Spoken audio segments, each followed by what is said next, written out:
Les néons de l'hôpital bourdonnent toujours plus fort à 2 heures du matin. C'était peut-être à cause du silence pesant des couloirs, ou peut-être du poids de la fatigue qui écrasait mes vertèbres après 8 heures passées au service de traumatologie du CHU de Lyon.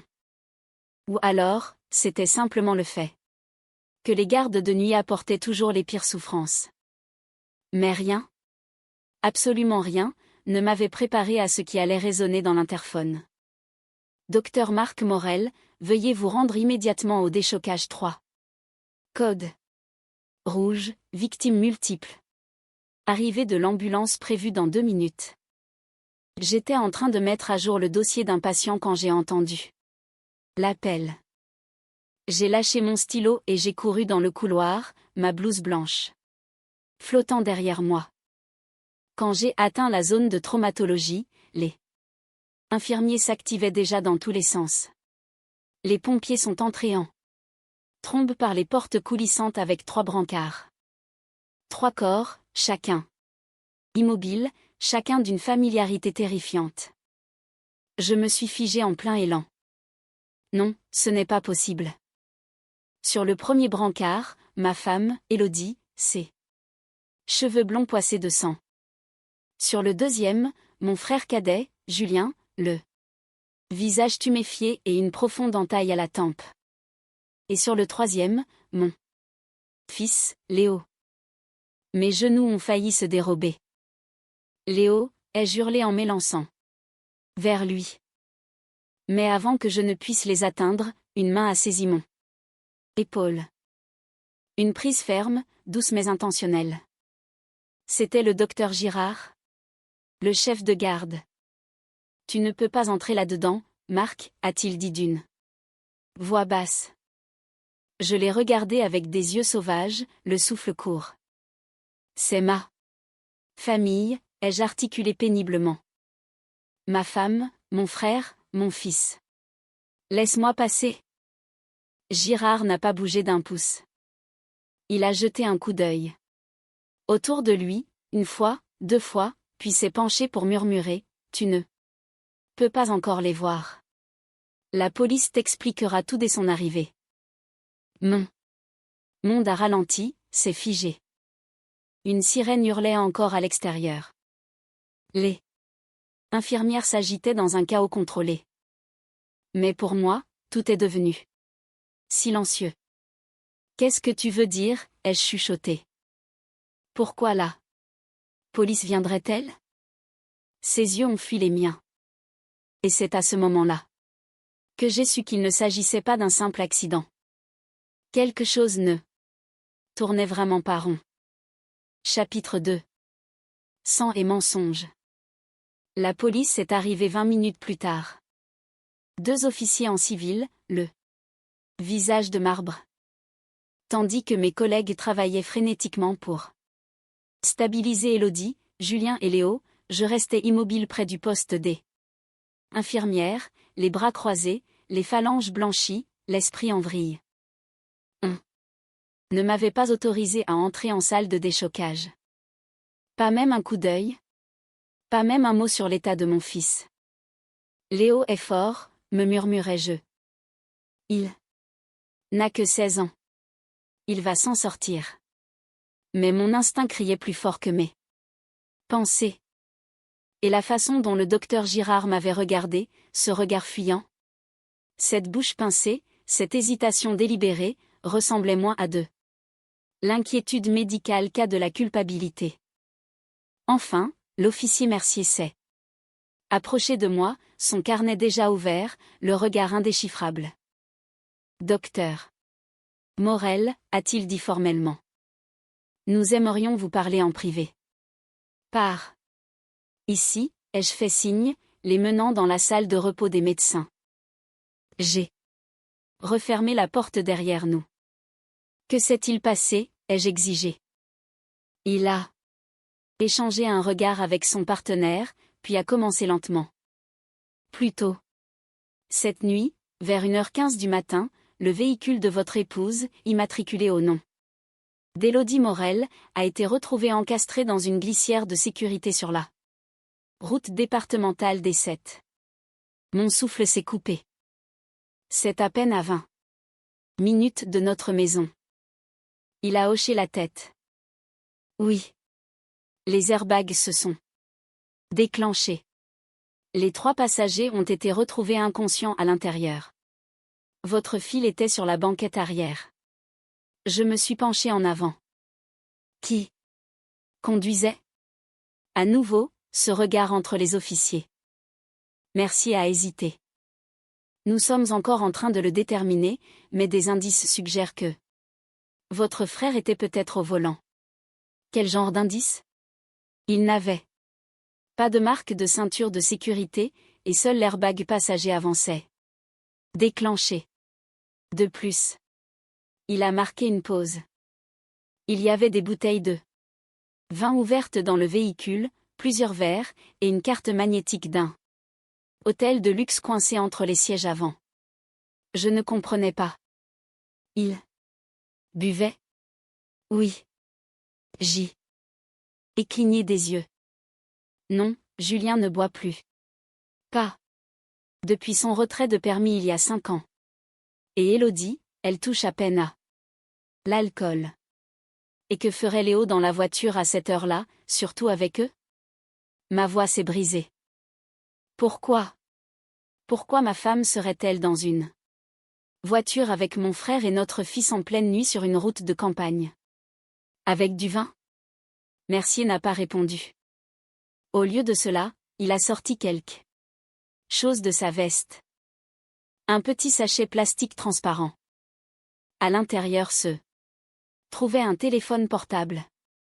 Celui d'Élodie. Il n'était pas verrouillé. Quand nous l'avons récupéré, a-t-il précisé. Je vais vous montrer quelque chose, docteur Morel. Mais je dois vous demander de vous préparer. Il a ouvert le téléphone et a tapé sur la galerie de photos. Mon cœur battait à tout rompre. Il a brandi l'écran.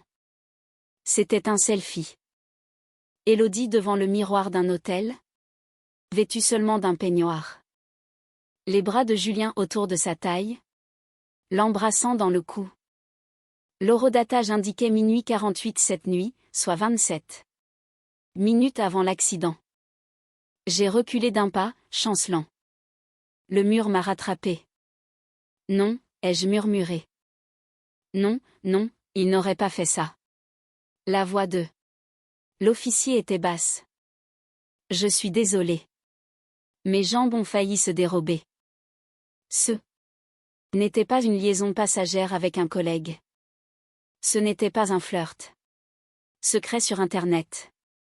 C'était ma femme et mon frère, et ils avaient emmené mon fils dans cette voiture. Peut-être qu'il avait découvert la vérité.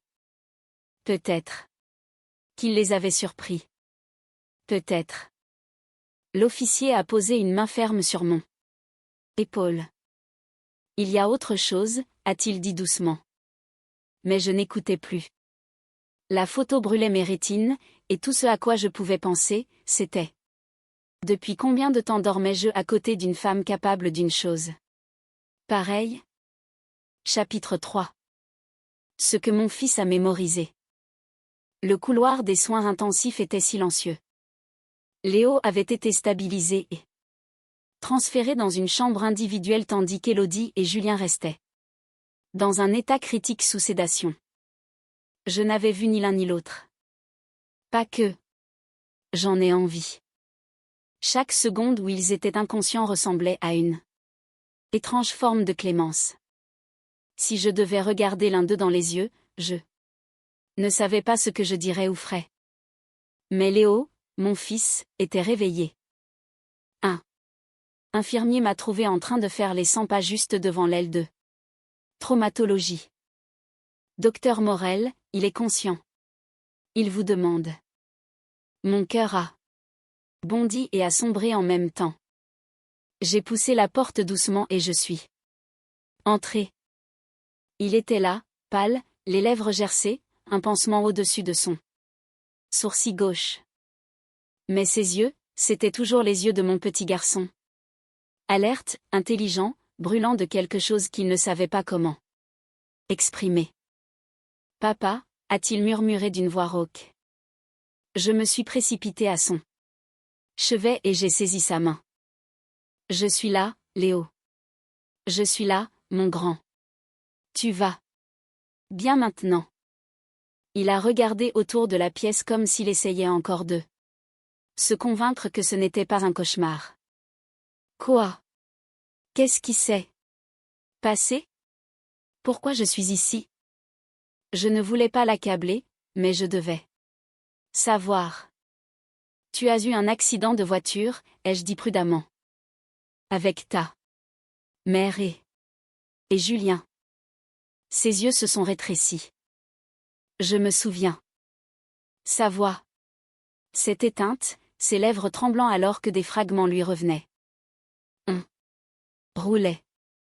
Je hurlais. Pourquoi est-ce que tu hurlais? Ai-je demandé. Doucement mais fermement. Il a cligné des yeux. Et puis il s'embrassait sur les sièges avant. Je l'ai vu. Mon estomac s'est noué. Il a continué, la voix tremblante désormais. On était censé rentrer à la maison. Maman m'a dit qu'on allait juste chercher quelque chose chez l'oncle Julien, mais ensuite ils se sont arrêtés dans un hôtel. Elle m'a laissé sur la banquette arrière pendant presque 1 heure. Je pensais qu'elle discutait peut-être avec lui ou quelque chose du genre. Mais après, il a détourné le regard, honteux. Je suis sortie. Je suis allée regarder par la fenêtre. Ils étaient dans le lit. J'ai fermé les yeux. La fureur, le dégoût, le chagrin. Tout cela bouillait dans ma poitrine. Je les ai confrontés, a continué Léo. J'ai crié, j'ai hurlé. J'ai dit qu'elle était dégoûtante. Elle a ri, elle a dit que je ne comprenais pas l'amour des adultes. Julien a essayé de me calmer, mais je lui ai dit de se taire. J'ai dit qu'il n'était plus mon oncle. La mâchoire de Léo a tremblé. Elle a dit qu'on devait en discuter en famille. Elle m'a forcé à remonter dans la voiture. Elle a dit qu'elle était désolée que je l'ai appris comme ça. Puis, ils ont commencé à boire. J'étais à l'arrière, je pleurais, et eux ils buvaient. Et parlaient comme si je n'étais même pas là. Il a dégluti avec peine. Je les suppliais de s'arrêter de conduire. Elle n'écoutait pas. Julien a dit qu'il allait conduire, mais elle a ri et a dit, on est tous dans un sale état ce soir, autant y aller à fond. La dernière chose dont je me souvienne, ce sont les phares. Quelque chose qui arrivait vite. Puis plus rien. Je suis resté assis là, dans un silence de plomb. Non seulement il m'avait trahi, mais il avait traîné mon fils dans leur fantasme tordu et alcoolisé. Ils avaient mis sa vie en danger, brisé son innocence, puis avaient essayé de faire passer cela pour une simple affaire de famille à régler autour d'une bouteille de vin. Non. Pas cette fois. Ce n'était pas seulement de l'infidélité. C'était de la maltraitance. C'était une mise en danger délibérée de la vie d'autrui. Cela allait se terminer dans des tribunaux, par des réputations ruinées et des peines de prison. Je me suis levé lentement, écartant une mèche de cheveux du front de Léo. Tu es en sécurité maintenant, lui ai-je dit. Puis je suis sorti de la chambre. Du feu dans la poitrine, de la détermination dans mes pas. J'avais la vérité. J'avais les preuves. Et je n'avais plus rien à perdre. Chapitre 4. Le règlement de compte commence. Le lendemain matin, je n'étais plus seulement un mari en deuil et un frère trahi. J'étais un homme en mission. J'avais le témoignage de Léo. J'avais le téléphone d'Élodie avec des photos accablantes et des journaux de discussion qui montraient clairement que ce n'était pas un égarement d'un soir sous l'effet de l'alcool. Cela durait depuis des mois. Et j'avais les rapports de l'hôpital montrant les taux d'alcoolémie d'Élodie et de Julien. Tous deux largement Au-dessus de la limite légale. Ajouté à l'accident, ce n'était pas seulement une trahison, c'était un délit pénal. Je me suis assis dans mon bureau, j'ai fermé les stores et j'ai passé un appel. Sébastien, c'est Marc. J'ai besoin d'un service. Un gros. Sébastien était un avocat spécialisé en droit de la famille, que je connaissais depuis des années. Tranchant, discret et froid quand il le fallait. Après que j'ai tout expliqué, il est resté silencieux un instant. Tu veux lancer une procédure de divorce, a-t-il demandé. Oui, un dépôt en urgence immédiate. Et pour les poursuites pénales? J'ai hésité, puis j'ai serré le poing. Je veux tout. Ils ont mis la vie de mon fils en péril. Je veux que ce soit public, légal et retentissant. Il y a eu une pause, puis, alors.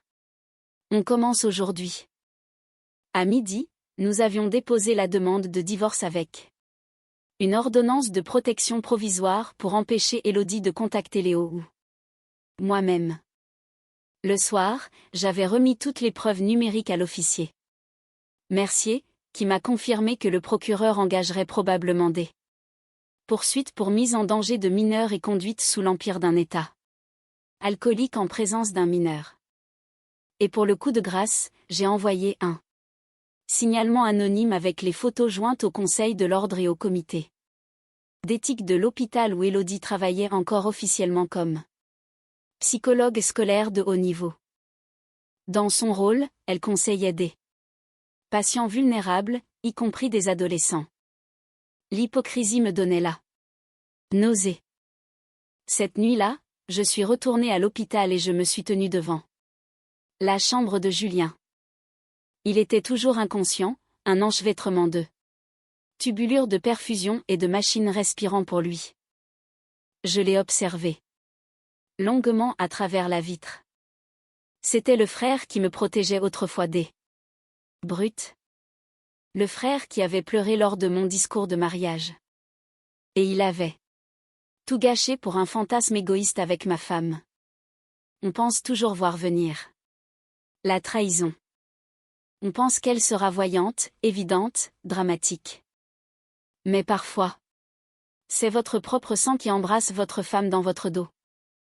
Plus tard cette nuit-là, j'ai reçu un appel d'une amie d'Élodie, Sophie. Marc, elle est réveillée. Elle est en pleine crise de panique. Elle a essayé de t'appeler, mais elle est bloquée. Elle a dit qu'elle avait fait une erreur. Qu'elle ne voulait pas que ça aille aussi loin. J'ai failli rire. Elle conduisait ivre avec mon fils à l'arrière, Sophie. C'est le point de non-retour. Elle dit que tu réagis de manière excessive. Je suis resté silencieux un instant. Alors dis-lui ceci, ai-je dit. Dis-lui que je ne suis plus en colère. Je suis déterminée. Et j'ai raccroché parce qu'il n'était plus question de colère maintenant. Il était question de responsabilité. Et le temps que j'en finisse, Élodie et Julien ne seraient pas seulement exposés, ils seraient finis. Chapitre 5. L'effondrement de leur royaume. La semaine suivante, ce n'était plus seulement un scandale familial. C'était une information publique. Quelqu'un du comité d'éthique de l'hôpital avait fait fuiter le rapport. Peut-être un infirmier, peut-être un administrateur. Peu importait. Ce qui importait, c'est que les gros titres se sont propagés comme une traînée de poudre dans les médias locaux. Une psychologue renommée suspendue suite à des allégations de conduite en état d'ivresse avec un mineur. Et une relation inappropriée avec le frère de son mari. Des photos du téléphone d'Élodie, des citations de sources anonymes, des mentions de l'enquête policière en cours. Le public dévorait chaque mot.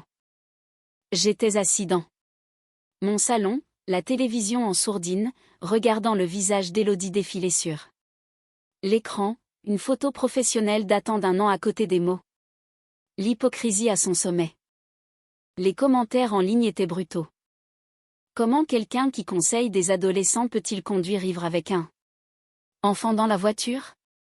Si c'était un homme, il serait déjà en prison.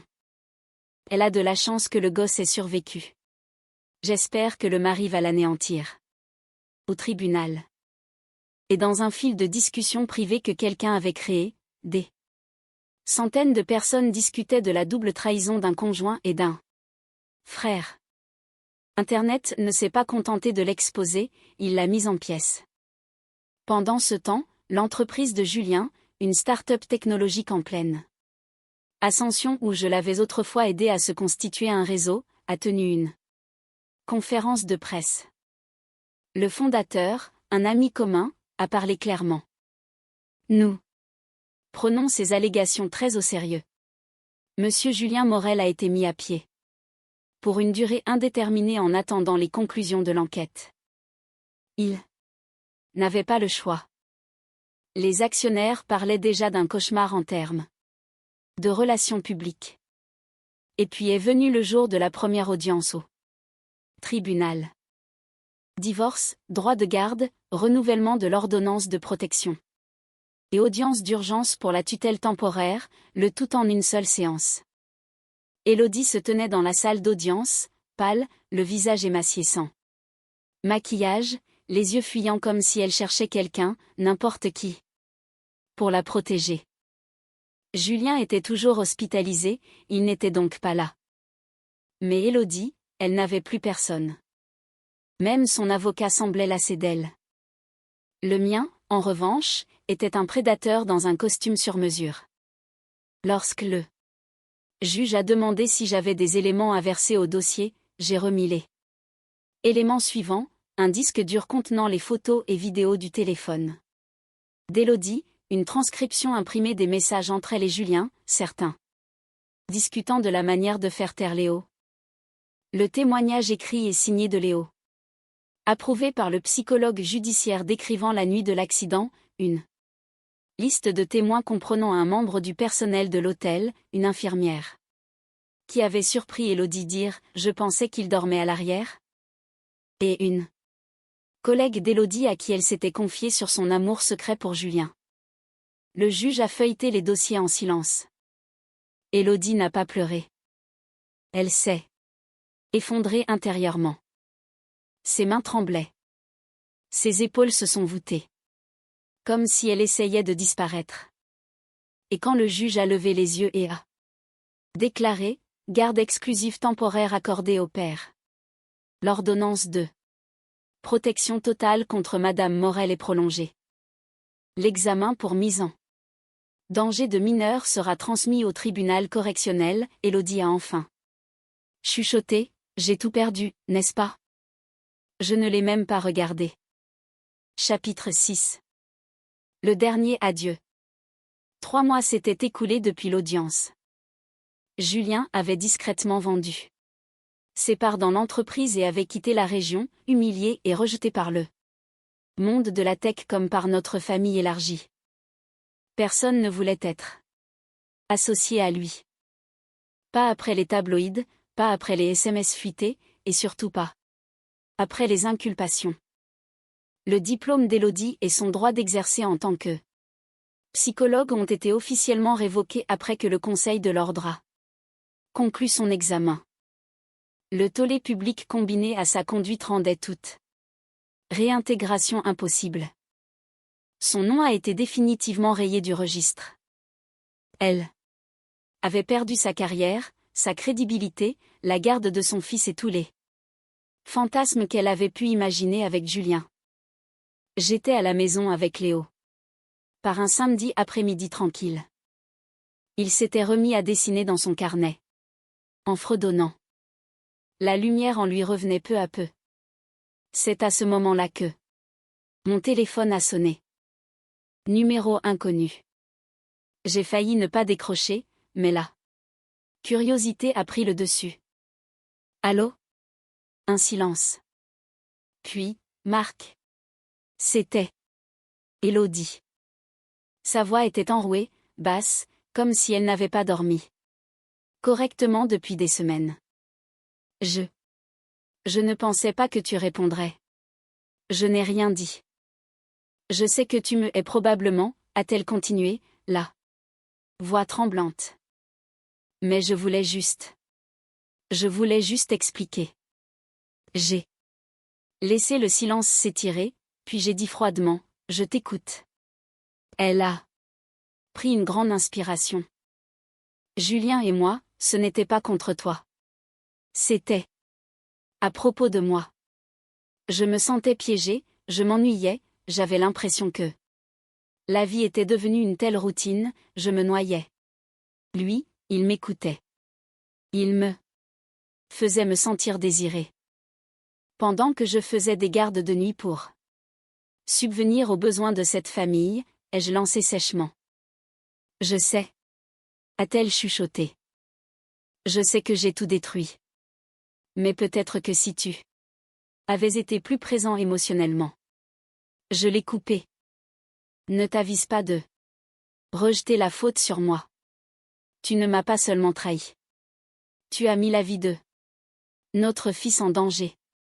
Tu étais ivre dans une voiture avec un mineur à l'arrière? En train de batifoler avec mon frère. Sa voix s'est brisée. J'ai tout perdu? Marc. J'ai pensé que peut-être. Peut-être qu'un jour on pourrait se parler. Peut-être que tu pourrais me pardonner. J'ai fermé les yeux un instant. Puis. J'ai dit, d'un ton calme et clair, le pardon ne m'appartient pas. Il appartient aux personnes que tu as blessées, et je ne suis pas là pour t'aider à te sentir mieux par rapport à ce que tu as fait. Je suis ici pour protéger mon fils et enterrer toute illusion que tu pourrais encore avoir d'être la victime. Elle a commencé à sangloter. Je n'ai pas scié. Adieu, Élodie. Et j'ai raccroché. Ce soir-là, Léo et moi étions assis sur la terrasse. Il a levé les yeux vers les étoiles et a demandé, « Tu penses que les gens peuvent changer ?» J'y ai réfléchi, puis j'ai répondu, « Oui, mais certains ne le font qu'après avoir perdu tout ce qu'ils pensaient être acquis. » Il a hoché la tête. Lentement, satisfait. Et moi? Je n'avais plus de rage en moi, plus de désir. De vengeance, seulement de la paix. Parce que les gens qui avaient autrefois incendié mon monde se tenaient désormais dans les cendres de leur propre choix, tandis que je marchais vers l'avant, main dans la main avec mon fils.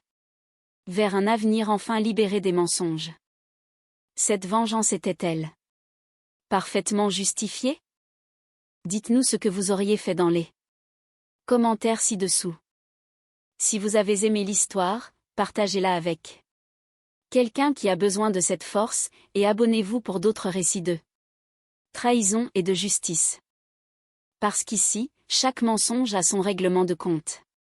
Et chaque trahison trouve son ombre. Restez vigilants, restez forts, et restez à l'écoute.